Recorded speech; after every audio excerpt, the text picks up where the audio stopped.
Pernah kebayang nggak gimana ya rasanya hidup 50.000 tahun yang lalu? Nah, hari ini kita nggak perlu cuma ngebayangin, kita bakal kenalan langsung sama suku Hadza di Tanzania. Mereka ini salah satu masyarakat pemburu pengumpul terakhir di planet ini.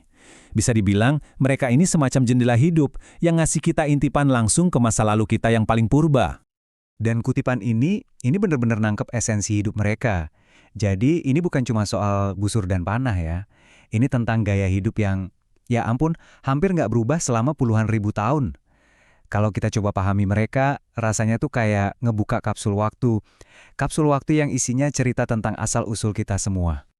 Oke, kita mulai ya perjalanan kita. Jadi siapa sih sebenarnya suku Hadza ini?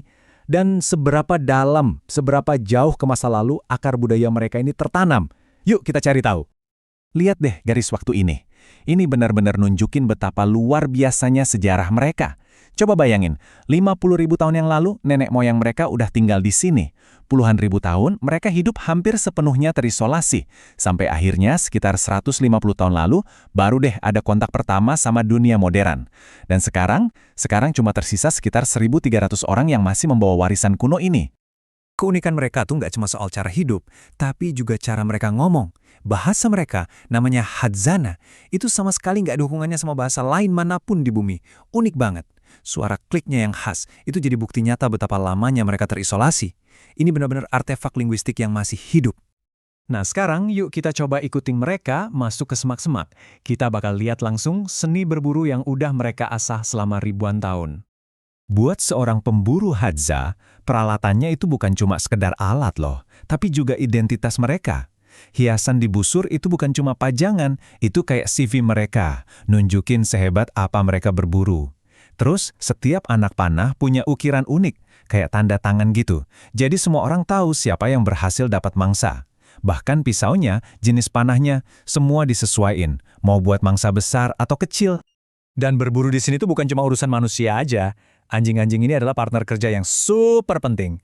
Mereka bukan hewan peliharaan kayak yang kita kenal ya. Mereka ini beneran jadi mata dan telinga para pemburu. Nyebar kemana-mana buat melacak mangsa yang mungkin aja nggak kelihatan sama mata manusia. Kegigihan mereka itu, wah, luar biasa. Coba dibayangin, para pemburu sama anjing-anjingnya kerja sama berjam-jam. Sabar banget nungguin buat ngeluarin rock Hyrax yang pinter ngumpet di celah-celah batu. Ini bukan cuma soal kekuatan fisik, tapi soal pemahaman yang mendalam tentang perilaku hewan dan soal kerja tim yang, wow, sempurna. Oke, jadi bertahan hidup itu lebih dari sekedar ngejar-ngejar mangsa ya. Ini soal gimana mereka menguasai semua sumber daya alam yang ada di sekitar mereka. Nah, salah satu rahasia terbesar mereka, panah beracun. Ini resep kuno yang mematikan banget. Prosesnya gini, pertama mereka ngukir dahan dari pohon mawar gurun. Terus potongan-potongan dahan ini direbus berjam-jam sampai cairannya jadi kental dan warnanya jadi hitam pekat. Kalau udah ditambahin abu, baru deh ramuan lengket ini diolesin hati-hati ke ujung panah. Dan jadilah senjata yang bisa melumpuhkan hewan besar sekalipun. Kalau ada satu hal yang paling dicari-cari sama orang Hadza, jawabannya adalah madu. Ini bukan cuma makanan manis-manis biasa ya, ini tuh emas cair mereka. Coba bayangin, di dunia yang nggak ada supermarket, madu itu sumber kalori dan energi paling padat. Benar-benar jadi bahan bakar utama buat kehidupan mereka yang super aktif. Tapi, dapetin emas cair ini benar-benar ujian nyali. Bayangin aja, harus manjat pohon baobab yang gede banget, cuma modal obor berasap buat nenangin ribuan lebah yang lagi marah, sambil nahan sakitnya sengatan di seluruh badan. Semua itu dilakuin demi, yaitu, hadiah manis yang luar biasa berharga. Di sini ada pembagian kerja yang jelas banget dan saling melengkapi. Para prianya fokus ke tugas yang risikonya tinggi, kayak berburu hewan besar dan ngumpulin madu. Nah, sementara itu, para wanitanya nyediain pasokan makanan yang lebih stabil dan bisa diandelin, kayak ngumpulin buah, akar, sama umbi-umbian. Dua-duanya sama-sama penting buat kelangsungan hidup kelompok mereka. Nah, cara hidup yang kayak gini jelas ngebentuk cara pandang yang beda banget dari kita kan? Yuk sekarang kita intip kehidupan mereka di luar urusan berburu. Coba lihat angka ini. 2. Ini mungkin angka yang paling bikin kaget dari semua ini. Di bahasa asli mereka, ternyata cuma ada kata buat 1 dan 2. Udah, gimana caranya ya sebuah masyarakat bisa berfungsi dengan cara kayak gitu? Nah, ini nyambung banget sama konsep waktu mereka. Buat orang Hadza, waktu itu nggak diukur. Nggak ada jam, nggak ada kalender, bahkan nggak ada yang namanya ulang tahun. Jadi nggak ada tuh yang namanya cemas soal minggu depan atau nyesal soal tahun lalu. Mereka benar-benar hidup di sini dan saat ini. Fokusnya ya cuma kebutuhan hari ini. Oke, angka selanjutnya 32. Ini adalah angka harapan hidup rata-rata suku Hadza. Kedengarannya rendah banget ya buat kita. Tapi tunggu dulu, ada cerita penting di balik angka ini. Jadi gini, angka rata-rata yang kelihatannya rendah itu sebetulnya karena tingkat kematian bayi yang sangat tinggi. Ini kenyataan pahit hidup di alam liar, di mana cuma anak yang paling kuat yang bisa bertahan.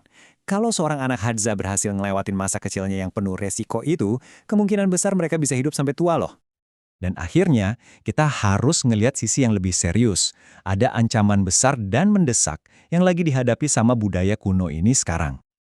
90%. Angka ini mungkin yang paling bikin sedih dari semuanya. Ini bukan sekedar statistik, ini adalah cerita tentang kehilangan yang skalanya besar banget. 90% itu adalah luas tanah leluhur mereka yang hilang cuma dalam 50 tahun terakhir. Hilang karena apa? Karena pertanian dan pembangunan. Buat kita, mungkin itu cuma tanah kosong. Tapi buat mereka, itu supermarketnya mereka, apoteknya mereka, rumahnya mereka, dan sekarang semua itu menyusut dengan sangat cepat. Ancamannya datang dari mana-mana. Lahan mereka dibabat buat pertanian yang akhirnya ngusir hewan-hewan buruan mereka. Tiba-tiba aja cara hidup yang udah terbukti berhasil selama 50.000 tahun jadi makin susah buat dijalanin. Mereka kayak terdesak oleh dunia modern yang seolah-olah nggak menyisakan tempat lagi buat mereka. Ini semua membawa kita ke satu pertanyaan terakhir. Kalau budaya seperti Hadza, yang jadi jendela terakhir kita buat ngintip masa lalu kita sendiri, akhirnya menghilang, yang kehilangan itu bukan cuma mereka, tapi kita semua. Kita kehilangan bagian super penting dari cerita umat manusia. Pertanyaannya jadi, apa sih yang rela kita korbankan atas nama kemajuan? Nah, itu jadi bahan renungan buat kita semua.